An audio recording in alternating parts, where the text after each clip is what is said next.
ሰላም ጤና ይስጥልን እንደምን ከረማችሁ የዩቲዩብ ቻናል ቤተሰቦቻችን እኔ መኩሪያ ሳየነኝ ቁም ነገርን ዩቲዩብ ላይ ለማየት የምትመጡ ሰዎች ካላችሁ በተለይም ደግሞ ከግል ስብዕና እድገት እና ከተቋማት ግንባታ ዙሪያ ተቋም ስንል እጅግ ሰፊ ነው ባህር ነው ወደፊት ስለሱም በስፋት እናወራለን ከፋሚሊ አንስቶ religion አጠቃላይ ስትራክቸራችን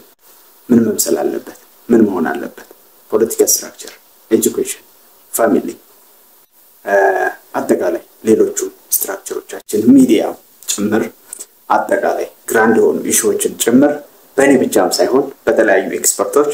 በዚህ ዩቲዩብ ቻናል ላይ ኢኮኖሚ ጨምሮ ኢኮኖሚ ስትራክቸራችንን ጨምሮ ምን መምሰል አለበት ምን መሆን አለበት እንዴት ነው መሆን ያለበት ፍሬምወርኮቹ ምንድናቸው የፖሊሲ ጉዳዮች ዲቴል የሚብራሩበት